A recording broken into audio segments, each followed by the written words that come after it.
Assalamualaikum warahmatullahi wabarakatuh. Kami dari kelompok 7 yang terdiri dari Muhammad Iqbal, Marsyah, Nur Anissa, Maharani Sabrina Eka Putri, Selvi Agustin, dan Desi ingin mempresentasikan mengenai tentang tata surya. Tahukah kalian apa itu tata surya? Tata surya atau solar system adalah kumpulan benda langit yang terdiri atas sebuah bintang yang disebut dengan matahari dan semua objek yang terikat oleh gravitasinya. Dengan kata lain, tata surya adalah susunan benda langit dengan matahari sebagai pusatnya dan benda-benda langit yang lainnya bergerak mengelilingi matahari. Teori terjadinya tata surya. Yang pertama yaitu teori nebula. Teori ini menyebutkan bahwa pada tahap awal, tata surya masih berupa kabut raksasa. Kabut ini berbentuk dari debu, es, dan gas yang disebut nebula, dan unsur gas yang sebagian besar hidrogen dan sedikit helium. Gaya gravitasi yang dimilikinya menyebabkan kabut itu menyusut dan berputar dengan arah tertentu dan suhu kabut yang mulai memanas. Proses ini awalnya berjalan lambat, tapi selanjutnya semakin cepat dan bentuknya berubah dari bulat menjadi semacam cakram. Sebagian besar matahari mengumpulkan di pusat cakram yang kemudian bintang raksasa atau matahari. Matahari raksasa terus menyusut dan berputar semakin cepat dan cincin-cincin gas serta es terlontar ke sekeliling matahari. Akibat gaya gravitasi, gas-gas tersebut memadat seiring dengan penurunan suhunya dan terbentuklah planet beserta satelitnya. Laplace berpendapat bahwa orbit berbentuk hampir melingkar dari planet-planet merupakan konsekuensi dari pembentukan mereka. Objek-objek tersebut bertabrakan dari waktu ke waktu dan membentuk planet dan bulan, sementara sisa-sisa matahari lainnya menjadi komet dan asteroid. Yang kedua adalah teori planetesimal. Teori ini menyatakan bahwa suatu ketika sebuah bintang melintasi ruang angkasa dengan cepat dan berada dekat sekali dengan matahari. Daya tarik bintang ini sangat besar sehingga menyebabkan pasang di bagian gas panas matahari. Akibatnya, massa gas terlempar dari matahari dan mulai mengorbit. Karena daya tarik matahari, massa gas itu tertahan dan bergerak mengelilingi matahari. Sementara sebagian besar materi tertarik kembali. Sebagian yang lain tetap berada di orbit, mendingin dan memadat, dan menjadi benda-benda berukuran kecil, dan mereka disebut sebagai planetesimal dan beberapa yang besar sebagai protoplanet. Yang ketiga yaitu teori pasang surut bintang. Teori ini mengatakan bahwa planet-planet berbentuk langsung oleh gas asli matahari yang tertarik oleh sebuah bintang yang melintas di dekatnya. Dengan kata lain, teori ini awalnya hampir sama dengan teori planetesimal. Perbedaannya bahwa pada teori ini planet tidak berbentuk oleh planetesimal. Menurut teori ini, ketika bintang mendekat atau bahkan menyerempet atau menabrak matahari, tarikan gravitasinya menyedot filament gas yang berbentuk serutu panjang. Filamen yang membesar di bagian tengahnya dan mengecil di kedua ujungnya. Filamen inilah akhirnya yang membentuk sebuah planet. Teori yang keempat adalah teori light-letonic. Teori ini mengemukakan bahwa awalnya matahari merupakan bintang kembar, di mana antara yang satu dengan yang lainnya saling mengelilingi. Pada suatu masa melintas bintang lain dan menabrak salah satu bintang kembar tersebut dan kemudian menghancurkannya menjadi bagian-bagian kecil yang terus berputar dan mendingin menjadi planet-planet yang mengelilingi bintang yang tetap bertahan, yaitu matahari. Selanjutnya, untuk teori terjadinya tata surya itu ada teori kondensasi, di mana teori ini tuh menyatakan bahwa tata surya terbentuk dari bola kabut raksasa yang berputar. Nah, akhirnya membentuk cakram raksasa. Gitu. Selanjutnya ada teori protoplanet, di mana teori ini juga menyatakan bahwa di sekitar matahari itu terdapat kabut gas yang membentuk gumpalan-gumpalan yang secara evolusi secara berangsur-angsur menjadi gumpalan yang padat. Nah, gumpalan kabut gas tersebut dinamakan protoplanet. Akhirnya teori ini disebut dengan teori protoplanet. Selanjutnya ada jarak planet ke matahari. Di sini tuh jarak planet-planet ke matahari ya teman-teman. Jadi ada jarak Merkurius ke matahari itu sekitar 57,9 juta kilometer. Selanjutnya ada Venus sekitar 108 juta kilometer. Selanjutnya ada Mars sekitar 228 juta kilometer. Ada Jupiter 779 juta kilometer. Ada Saturnus sekitar 1430 juta kilometer. Uranus 2880 juta kilometer. Ada Bumi sekitar 149,6 juta kilometer. Dan yang terakhir ada Neptunus sekitar 4.500 juta kilometer. Nah, selanjutnya apa sih yang dimaksud dengan matahari? Nah, matahari itu sebagai pusat dari tata surya, karena semua benda langit yang memancarkan cahaya sendiri itu disebut sebagai bintang. Nah, matahari juga merupakan salah satu bintang yang ada di alam semesta ini karena dia memancarkan cahayanya sendiri. Nah, selain itu bintang maksudnya matahari ini tuh yang letaknya tuh paling dekat gitu dengan bumi. Matahari beserta objek-objeknya mengelilinginya membentuk sistem tata surya. Selanjutnya ada bentuk dan ukuran matahari. Matahari itu kan berbentuk bola raksasa pijar yang terbuat dari gas panas yang berputar di angkasa. Nah, karena gerak rotasinya, matahari itu mempunyai khatulistiwa dan kutub. Nah, diameter ekuatornya itu kurang lebih 864.000 mil, sedangkan garis tengah antar kutubnya itu sekitar 42 mil. Lebih pendek, masa matahari itu lebih dari 333.000 kali masa bumi. Jarak matahari ke bumi itu 4:93 juta mil jarak bumi ke matahari. Nah, jarak tersebut itu dinyatakan sebagai satuan astronomi. Gaya tarik matahari itu kira-kira 30 kali gaya tarik bumi. Nah, selanjutnya akan dilanjutkan oleh rekan saya. Selanjutnya yaitu unsur penyusun matahari. Unsur penyusun matahari adalah 76,4% hidrogen, 21,8% helium, 0,8% oksigen, 0,4% karbon, 0,2% neon, 0,1% besi, 0,1% nitrogen, 0,08% silikon, 0,07% magnesium, 0,05% sulfur, dan 0,05% nikel. Suhu dan warna matahari. Matahari terdiri dari gas pijar. Suhu pada bagian inti matahari mencapai 15 juta Kelvin, namun suhu permukaannya sekitar 6.000 K. Bintang-bintang termasuk matahari memancarkan berbagai macam warna cahaya. Warna cahaya yang dipancarkan oleh suatu bintang bergantung pada suhu bintang tersebut. Bintang yang memancarkan cahaya warna biru suhunya relatif lebih tinggi dari suhu bintang yang memancarkan cahaya warna merah. Spektrum sinar matahari. Gelombang elektromagnetik yang dipancarkan oleh matahari disebut spektrum matahari. Spektrum matahari terdiri atas sinar gamma, sinar X, sinar ultraviolet, sinar tampak yaitu ungu, biru, hijau, jingga, dan merah, sinar inframerah, gelombang TV, dan gelombang radio. Susunan lapisan matahari. Matahari terdiri atas inti dan 3 lapis kulit.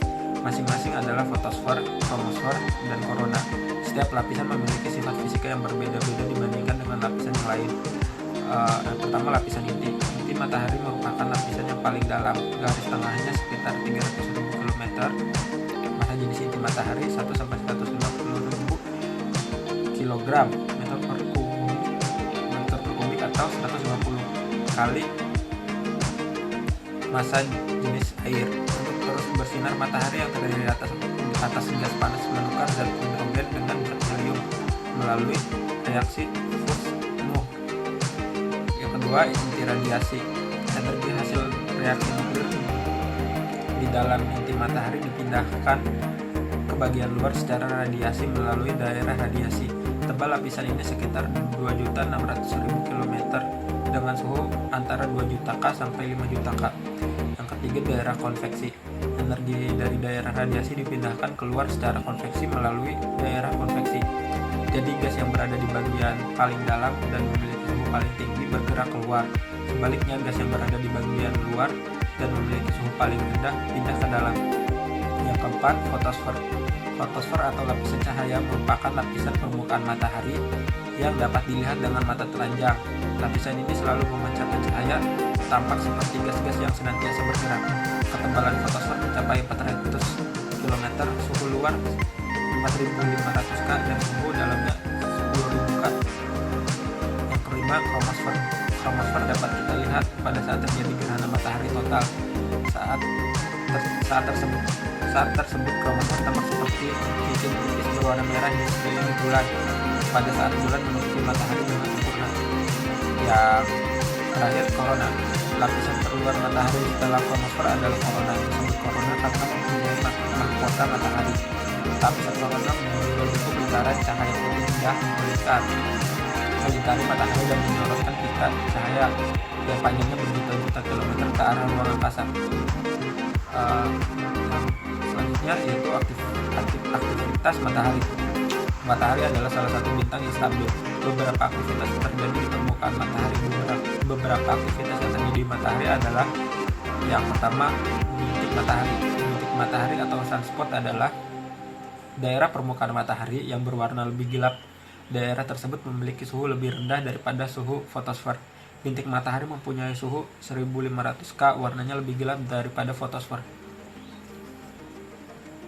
Ini saya akan menjelaskan tentang aktivitas matahari, yaitu yang kedua ada protuberans, yaitu protuberans adalah pita-pita maha besar dan panjang dari gas menyala yang kadang-kadang mencapai ketinggian beratus-ratus ribu kilometer memasuki daerah korona.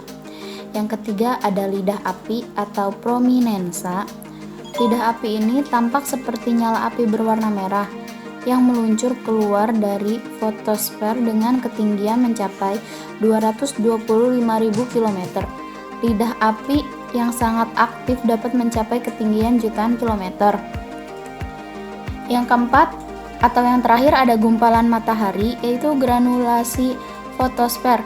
Granulasi fotosfer merupakan sebuah jaringan sel halus pada permukaan matahari.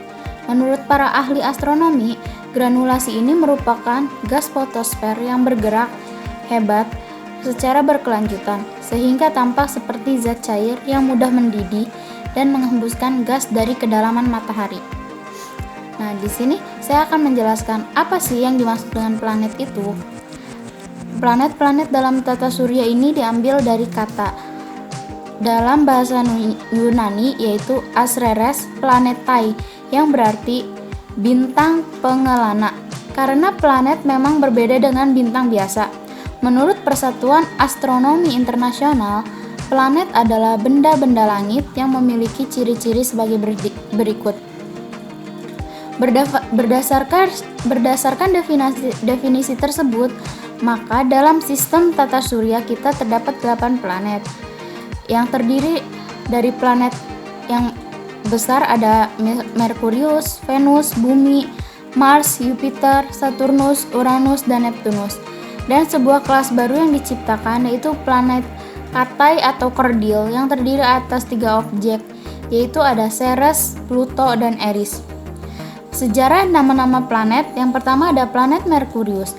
Merkurius adalah planet terkecil di dalam tata surya dan jaraknya paling dekat dengan matahari, yaitu sekitar 57 juta kilometer. Sedangkan jaraknya dengan bumi kira-kira 92 juta kilometer. Karena jarak yang sangat dekat dengan matahari, suhunya sangat panas pada siang hari, yakni mencapai sekitar 427 derajat Celcius. Tetapi pada malam hari suhunya menjadi sangat dingin, bisa mencapai minus 178 derajat Celcius. Yang kedua ada Venus. Venus ini adalah planet terdekat kedua dari matahari setelah Merkurius. Planet ini memiliki radius 6.052 km dan mengelilingi matahari dalam waktu 224,7 hari. Planet ini memancarkan sinar paling terang, karena itu sering disebut bintang fajar atau bintang senja. Venus ini adalah planet yang paling dekat dengan bumi, ukurannya pun hampir sama dengan bumi. Sebagian besar permukaan ini merupakan daerah berbatu yang diselubungi atmosfer seperti bumi. Selanjutnya, Bumi. Bumi adalah planet ketiga dari 8 planet dalam tata surya. Disinilah manusia hidup.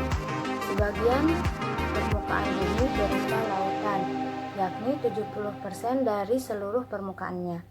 Sisanya adalah daratan yang tersusun atas dataran, gunung, dan lembah.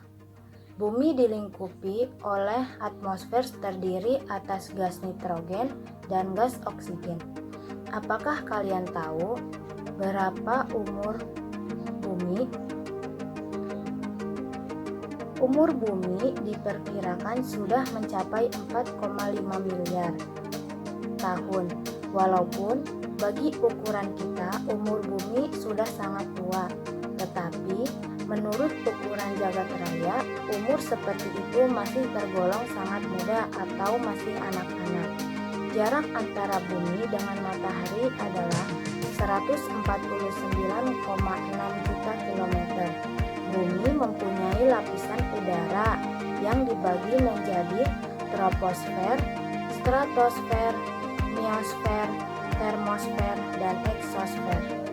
Lapisan udara ini menyelimuti bumi hingga ketinggian sekitar 700 km.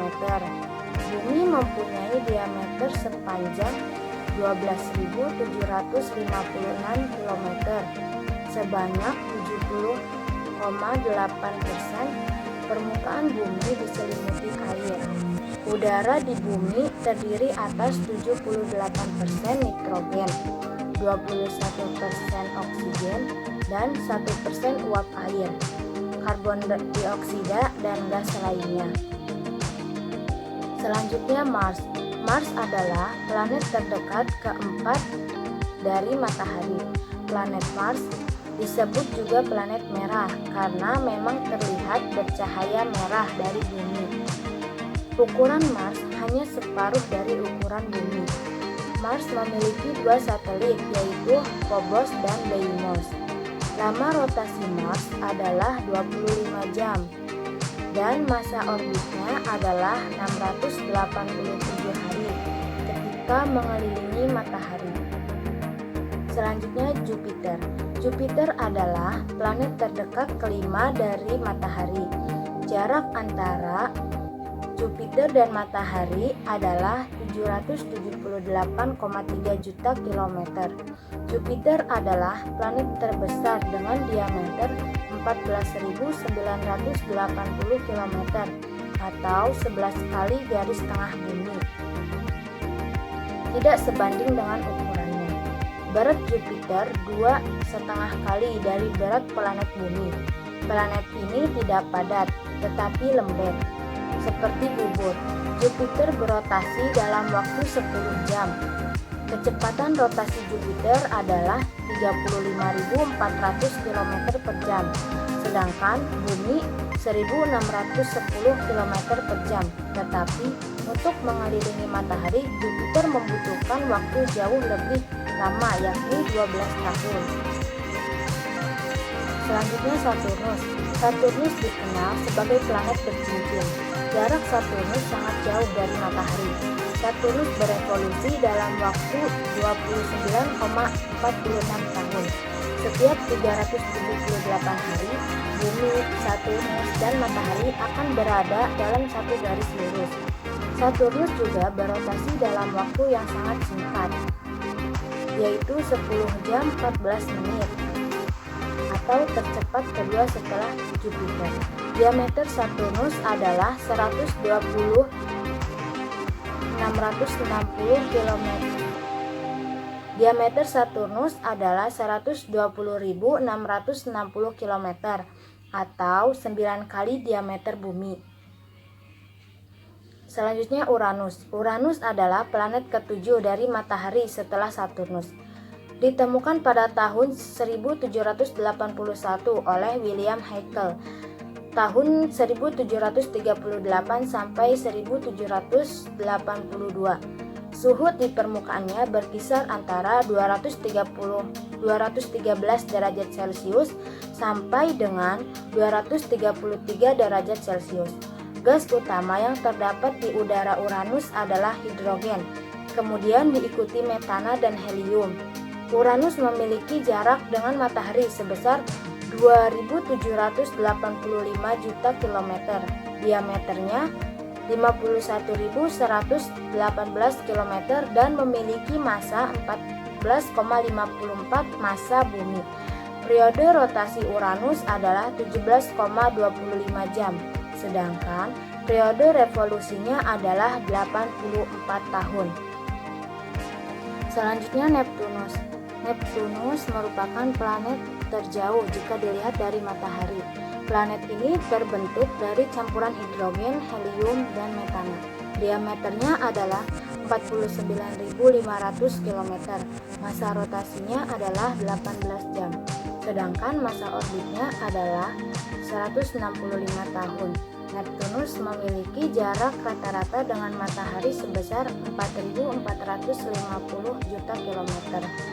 Planet Neptunus memiliki satelit, diantaranya Triton, Proteus, Nereid, dan Larissa. Satelit terbesar adalah Triton. Selanjutnya ada benda-benda langit lainnya. Yang pertama ada asteroid. Asteroid adalah benda berukuran lebih kecil daripada planet, tapi lebih besar daripada meteoroid. Umumnya terdapat di bagian dalam planet saja atau lebih dalam dari orbit planet Neptunus.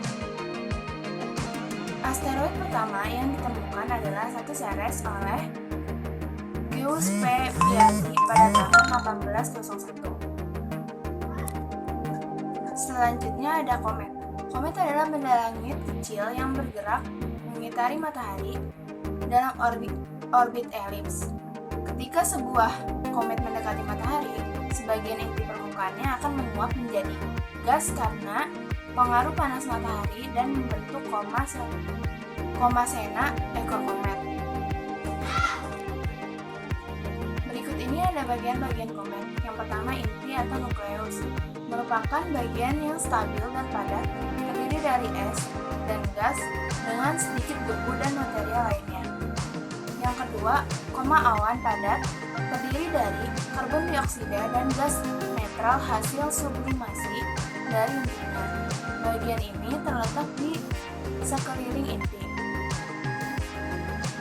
Yang ketiga, awan hidrogen yang sangat besar, bisa sampai jutaan kilometer diameternya. Yang keempat, ekor komet panjangnya bisa mencapai 10 juta kilometer yang terdiri dari debu dan asap. Ada beberapa komet yang terkenal, misalnya komet Halley, muncul 75 tahun sekali. Berikut ini adalah beberapa contoh komet. Yang pertama, komet Acme. Komet Acme secara resmi dinamai 2P Acme adalah sebuah komet periode 3,3 tahun dinamai oleh Johann Franz Acme. Yang kedua yaitu komet Hyakutake. Komet Hyakutake adalah sebuah komet yang ditemukan pada 30 Januari 1996 oleh seorang pengamat astronomi amatir asal Jepang. Selanjutnya ada komet Hale-Bopp. Komet Hale-Bopp ditemukan pada tanggal 23 Juli 1955. Bopp merupakan salah satu komet terterang atau tercerah yang dapat terlihat selama beberapa dekade ini. Selanjutnya ada komet Lulith, merupakan komet berwarna hijau yang memiliki titik terdekat dengan bumi pada 24 Februari 2009. Komet ini dapat dilihat dengan mata telanjang. Yang terakhir yaitu meteoroid. Persatuan Astronomi Internasional pada sidang umum ke-9 pada tahun 1991 mendefinisikan meteoroid sebagai berikut. Sebuah benda padat yang berada atau bergerak dalam ruang antar planet dengan ukuran lebih kecil daripada asteroid dan lebih besar daripada sebuah atom atau molekul. Jika suatu meteoroid tidak habis terbakar dalam perjalanannya di atmosfer dan mencapai permukaan bumi, benda yang dihasilkan disebut meteoroid.